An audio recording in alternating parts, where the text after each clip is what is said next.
मेरा कहना है कि कांग्रेस ने 2 ऑब्जर्वर भेजे हैं, भूपेंद्र हुड्डा जी को भेजा है और डीके शिव कुमार को भेजा है। और दोनों ऐसे ऑब्जर्वर जो दोनों अपने अपने राज्यों में परेशान रहे। आज देखिए डीके शिव कुमार की सिंपैथी मुझे लग रहा है प्रतिभा सिंह के साथ होगी। डीके शिव कुमार भी कर्नाटका के प्रदेश अध्यक्ष से सरकार बनी तो सिद्धारमैया को मुख्यमंत्री बना दिया। उस समय मुख्यमंत्री बनने के लिए डीके शिव कुमार और सिद्धारमैया में कैसी उठापटक कुछ दिन चली थी सबको पता है। हरियाणा के अंदर भी आप देखिए भूपेंद्र हुड्डा किस तरीके से रणदीप सुरजेवाला और कुमारी शैलजा से परेशान रहे, बाद में उन्हें अध्यक्ष बनाया गया। वहां के स्थानीय राजनीति में कैसे परेशान रहे केंद्रीय नेतृत्व से। तो मुझे लग रहा है दोनों पर्यवेक्षक भेजे गए वो दोनों अपने अपने प्रदेश में स्थानीय नेताओं से परेशान रहे और डीके शिव कुमार तो इस बात को बहुत भली तरीके से जानते हैं। लेकिन उनको मैंडेट क्लियर है ना समीर जी की सरकार बचाओ कैसे भी, अब वो ये ब्रीफ लेकर के चले। नहीं बिल्कुल ये तय है कि सरकार बचाना है। मुझे लग रहा है कि विधायक इस बात पर जरूर मान जाएंगे अगर मुख्यमंत्री बदला जाता है, लेकिन देखना होगा कि सुखविंदर सिंह सक्कू किस बात पर तैयार होते हैं। क्या वो प्रतिभा सिंह को मुख्यमंत्री बनने के लिए तैयार होते हैं? क्या वो विक्रमादित्य के मुख्यमंत्री बनने के नाम पर सहमत होते हैं? क्या वो विक्रमादित्य या प्रतिभा सिंह जिसका जिक्र करती है मुख्यमंत्री बनाने के लिए उसके नाम पर सुक्खू कांग्रेस फिलहाल डैमेज कंट्रोल तो कर रही है, कांग्रेस डैमेज कंट्रोल तो कर रही है और पूरी कोशिश है कि उत्तर भारत में एक स्टेट में अगर उनकी सरकार है तो वो सरकार बरकरार रहे, वो सरकार ऐसे ही रहे, उस पर संकट के बादल ना छाएं। अब शिवम जी हो गया प्राची तो सरकार फिलहाल तो बजट 15 लोग सस्पेंड किए तब पास हुआ बीजेपी के। नहीं लेकिन पास हो गया ना, कानूनी तौर पे बजट पास हो गया तो ये सरकार सुरक्षित है। और अभी आप 3 महीने तक नो कॉन्फिडेंस मोशन भी नहीं ला सकते विधानसभा को। अब तो ये देखना है कि शिवम जी की पार्टी कितना जोर लगा रही है। मुझे लगा वही मैं शिवम जी से पूछना चाह रही हूँ, उनकी तो इंटरनल डेमोक्रेसी है और इस इंटरनल डेमोक्रेसी का आप क्यों फायदा उठाने पर तुले हुए हैं? दूसरे के घर के झगड़े में आप क्यों अपना फायदा ढूंढ रहे हैं? देखिए आने वाले समय में चाहे वो कांग्रेस हो और अन्य दल हो, जनता इनको वोट ही देना छोड़ देगी। उसका एक सबसे बड़ा कारण ये रहेगा कि जिनसे अपनी पार्टी नहीं चलती उनको वोट देकर करना क्या है। आज नहीं तो कल जब इनके खुद के नेता इनके साथ नहीं खड़े रहेंगे तो जनता भी इनसे थक जाएगी। और एक और चीज है, इन्होंने कहा कि भाई हमने सरकार तो बहुत अच्छी चलाई और तमाम तरह की चीजें। मैं ऐसा समझता हूं कि सरकार अगर अच्छी चलाई होती तो ये सिचुएशन आज क्रिएट ही नहीं होती। एक रिक्शे वाला ट्रेनिंग के साथ जरूर एक दिन हवाई जहाज उड़ा सकता है, लेकिन रिक्शे का स्टीयरिंग हटा के उसके हाथ में हवाई जहाज का स्टीयरिंग दे दो तो उसने तो एक्सीडेंट करना ही है। कांग्रेस में और हम में बेसिक फर्क मैं आपको अभी एक छोटा सा एग्जांपल के साथ बताना चाहूंगा। आपको याद होगा हिमाचल के एक समय में जब हमारी ही पार्टी में एक बागी उम्मीदवार थे, उनको इस देश के प्रधानमंत्री ने खुद फोन किया था, वो वीडियो बड़ा वायरल हुआ था।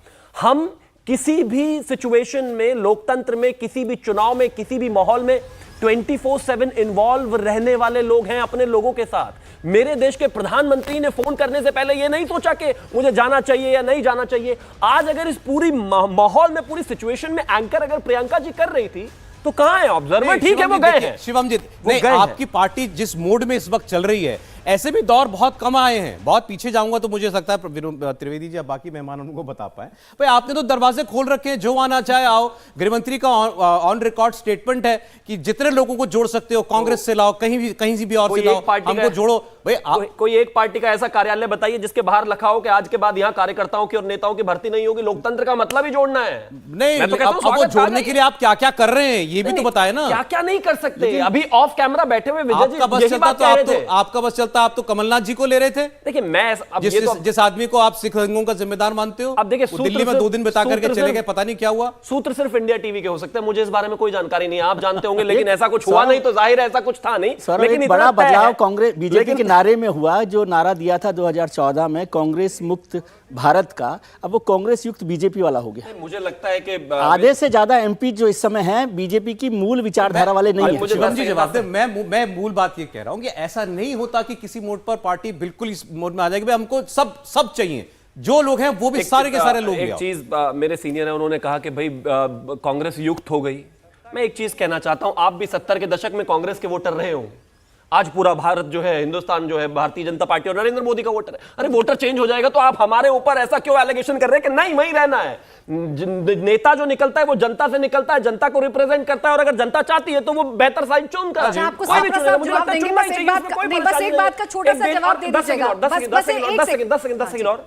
देश में राष्ट्रीय सरकारों में भारतीय जनता पार्टी और जनसंघ के फाउंडर लोग भी रहे हैं। एक ही सरकार चले, इस हिसाब से देखा जाए तो पार्टी एक थी। मैं मानता हूं ये बातें नहीं होनी चाहिए। अगर जनता को अधिकार है तो जनता का रिप्रेजेंटेटिव को भी अधिकार है और बेहतर साइड चुननी ही चाहिए। मैं तो कहता हूं सब मोदी जी की तरफ आइए। ठीक है, बस एक सवाल का जवाब जीवन में नहीं, एक सवाल का जवाब दे दीजिए। अभी भी आपकी उम्मीदें कायम हैं? आप अभी दावा कर रहे थे, आपके जो नए नवेले राज्यसभा के सांसद हैं वो भी दावा कर रहे थे कि 1 महीने में सरकार गिर जाएगी, 1 दिन की सरकार मेहमान है, 10 दिन की सरकार मेहमान है। अब तो सब कुछ मैनेज होता दिखता है, ऐसा तो नहीं हवा बदलने की कोशिश उल्टा पड़ेगी। मैं एक ही चीज कहना चाहता हूं कि भस्मासुर को भस्म करने के लिए किसी बाहर वाले की आवश्यकता है ही नहीं। वो जो भस्मासुर वाली स्थिति में कुछ पार्टियां आ गई है, वो अपने आप को खुद ही समाप्त कर लेंगी जवाब अगर इंट्रोस्पेक्शन। सापरा जी बोलिए। मैं यही कहना चाहता हूं, कितनी आसानी से ये सारी चीजें एक्सप्लेन कर रही है। कहते 24/7 हम काम करते रहते हैं। हाँ, आप 24/7 करते हैं, आप सरकारें तोड़ने का काम करते हैं, चंडीगढ़ जैसे चुनाव को खराब करने का काम आप 24/7 करते हैं। आप हेमंता बिस्वा शर्मा, जिसको पानी चोर कहते हैं, उसको अपनी पार्टी में लेकर के मुख्यमंत्री बना देते हैं। शुभेंदु अधिकारी को, जिसे आप भाग शुभेंदु भाग कहते थे, उसे लीडर ऑफ ऑपोजिशन बना देते हैं। नारायण राणे, जो सबसे भ्रष्ट मंत्री था महाराष्ट्र में जब वो कांग्रेस में था, वो आज आपका केंद्रीय मंत्री हो जाता है। अजीत पवार, जो 70,000 करोड़ का इल्जाम प्रधानमंत्री खुद भोपाल में लगाते, 2 दिन के बाद में प्रधानमंत्री अपनी गोद में बिठा लेते हैं, वो सब ठीक हो जाता है। आज जितने भी दागी नेता यहां से वहां गए हैं या किसी और पार्टी से बीजेपी में गए हैं, सब वॉशिंग मशीन में धुल गए हैं और बाकी के भी धुलने की कतार में इन्होंने खड़े कर दिए। 24/7 ये यही काम करना चाहते हैं। आइए, जितने भी पापी हैं, जितने भी दागी, जिनको ये दागी कहते हैं, भ्रष्टाचार का बड़ी दिक्कत हो गई है। कह रहे हो ये पापी लोग थे, ये भारतीय जनता जो बीजेपी में चले गए, वो इनके कल राहुल गांधी बदल ले पार्टी तो ये उनको भी पापी न बता दे, कमाल ही हो गया बिल्कुल। अरे भाई, कल तक आप ही के नेता थे ये सारे।